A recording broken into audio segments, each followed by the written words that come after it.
Најпрво ќе ми дозволите да изразам голема благодарност до луѓето што денеска се овде пред платото на владата, но и оние кои што се денеска пред платото на зградата на Министерството за надворешни работи, кои што на еден мирен, достоинствен начин го изразуваат револтот и несогласувањето со овие погрешни политики предводени од Зоран Заев и владата која што тој ја предводи. Од друга страна, ќе ми дозволите исто така да се извинам и да побарам прошка од скопјани за сето тоа што можеби во овие час и половина го претрпеа во овој сообраќајен метеж, но молам за разбирање затоа што навистина ова се историски моменти за нашиот народ, за македонскиот народ, македонската нација и македонската држава. Ова се моменти кога се одлучува иднината на нашите деца и внуци и затоа навистина овој пат треба да реагираме промптно и одлучно. Во минатото често пати повторувавме дека не треба да се потпишуваат договори на екзибиционистички начин, договори чија што содржина, наместо да биде решение, ќе представува проблем. Тоа го зборувавме и кога се потпишуваше договорот за пријателство со соседна Бугарија. Морам да напоменам дека ВМРО ДПМН и во минатото и другите влади во Македонија преговарале за постигнување на еден таков договор, но никој, буквално ни една влада, не се дрзнала да потпише таков договор со таква содржина, бидејќи доколку вие во договор ставите да проблемот во кој што се оспорува потеклото, коренот на вашиот јазик, договор во кој што се оспоруваат историските факти, бидат практично критериум за понатамошно ваше полноправно членство во Европската унија. Не е договор и тоа никогаш нема да представува договор кој што ќе донесе Македонија во рамките на Обединета Европа и дел од европското семејство, туку напротив. Представува алатка на тие што се внатре континуирано да вршат уцена и терор врз македонскиот народ, врз македонската нација и врз македонската држава. За жал, тоа не успеа да го види Зоран Заев и само политички аматер може да потпише еден таков договор во кој што историјата ќе биде критериум за напредок на државата во процесот на полноправно членство во рамките на Европската унија. Жалам што денеска ние наместо да зборуваме за вештачка интелигенција, да зборуваме за поквалитетно и подобро образование, поконкурентен здравствен систем, среќни земјоделци, млади кои што овдека во Македонија ќе ја градат својата иднина, луѓе кои што ќе сакаат тука да останат, ние денеска зборуваме за исполнување на елементарното човеково право, а тоа е правото на самоопределување.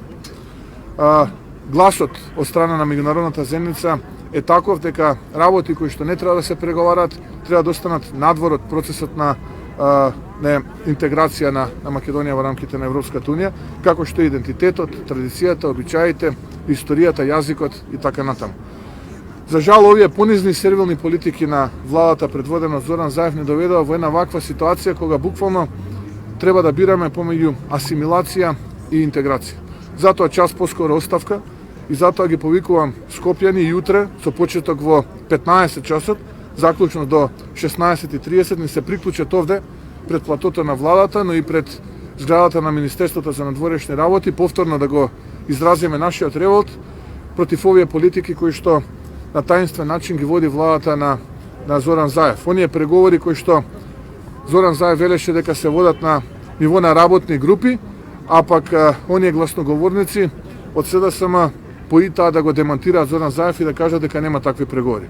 Народот заслужува да ја знае вистината, најголемата политичка партија заслужува да ја знае вистината, ВМРО ДПМН заслужува да ја знае вистината и ВМРО ДПМН е политичка партија која што денеска во рамките на парламентот во Комисијата за надворешни работи иницираше расправа за заеднички став, за заедничка позиција и консензус во преговорите за кои што се дел од овој договор за меѓусоседство со нашиот источен сосед, но за жал од парламентарното мнозинство тој предлог беше одбиен и за жал уште еднашка го покажа своето лицемерие во полн блесок.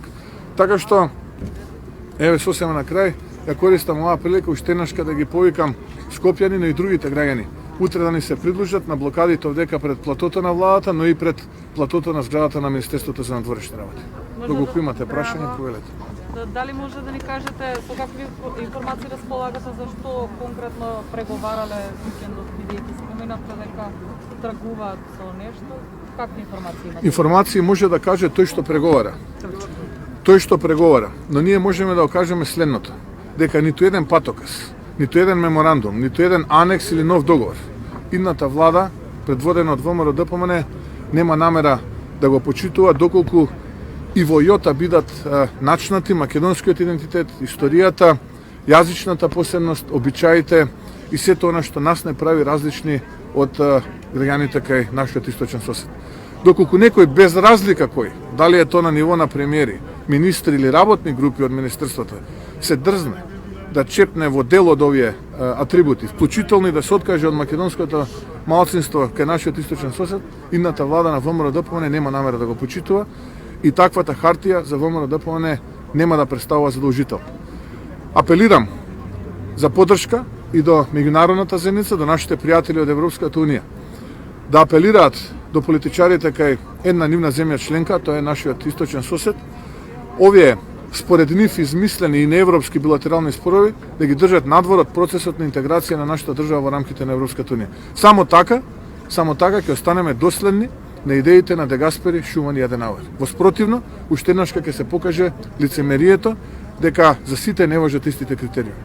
Ние сме мал народ, јас сум убеден дека симпатиите ги имаме кај речиси сите земји членки на Европската унија и овие граѓани заслужуваат исто како и другите граѓани од земјите членки на Европската унија да бидат таму во европското семејство, да не бидат уценувани и да не им се закануваат со неевропски критериуми како што тоа нас не го прави нашиот источен сосед. Ви благодарам. Од кои партии, господин министре, имате поддршка за протестот и за вашите барања? Конкретно. Мислам дека не треба да се политизираат овие протести треба да останат на народот и само така можеме да покажеме дека вистински ќе се спротивставиме на погрешните политики на СДСМ и Зоран Заев. И апелирам да не се партизираат и политизираат овие протести, туку обединети заедно да се спротивставиме на сето ова денеска што ни го подготвува оваа влада на СДСМ предводена од Зоран Заев. Така да кажете дека до сега не разговаравте со никој, со самото тоа што сте вие тука автоматски на некој начин давате точка дека Јас сум тука во својство на незадоволен граѓанин од овие погрешни политики на СДСМ и Зоран Заев и така ќе продолжам да присуствувам на овие протести и ги повикувам останатите граѓани да им се приклучат. Дали има доволно граѓани кои што се приклучени? Бројката е релативна. Тука не сме да се надпреваруваме со бројка. Можеме тука да начекаме и 100.000 луѓе, може да начекаме и 100 луѓе, но незадоволството е евидентно, не само овдека на платото пред владата, не пред платото пред Министерството за внатрешни работи, на социјалните медии, туку и секаде. Голем дел од граѓаните даваат поддршка и од своите домови, бидејќи ситуацијата е тензична поради неспособноста повторно на владата да се справи со пандемијата предизвикана од коронавирусот, Така што ве молам да не ја релативизираме и да не бидеме во чевлите на овие малкуми на послушници на Зоран Заев и да го квантифицираме незадоволството. Незадоволството е огромно и она кое што во овој момент е важно е да обстоиме и да издржиме и да не подклекнеме во асимилацијата на македонскиот народ и македонската нација, бидејќи на тој начин само уште еднашка ќе поплукаме на жртвата на нашите предци за ова што денеска ние имаме чест да го живееме. безбедно од здравствен аспект да ги повикувате и да доаѓаат граѓаните на протести баш во Јас ги повикувам да се заштитат и да ги почитуваат мерките нормално. Исто како што некој денеска во кризна ситуација вели дека е безбедно да се одржува предизборна кампања во две општини во Македонија. При тоа е евидентно загрозувајќи го здравјето на граѓаните, бидејќи кампања сите знаеме како се води. Така мислам дека неколку стотици граѓани на безбеден, пристоен начин со возила во градовите можат од своите возила, почитувајќи ги мерките, носејќи заштитни средства, маски, да го издржат својот ред.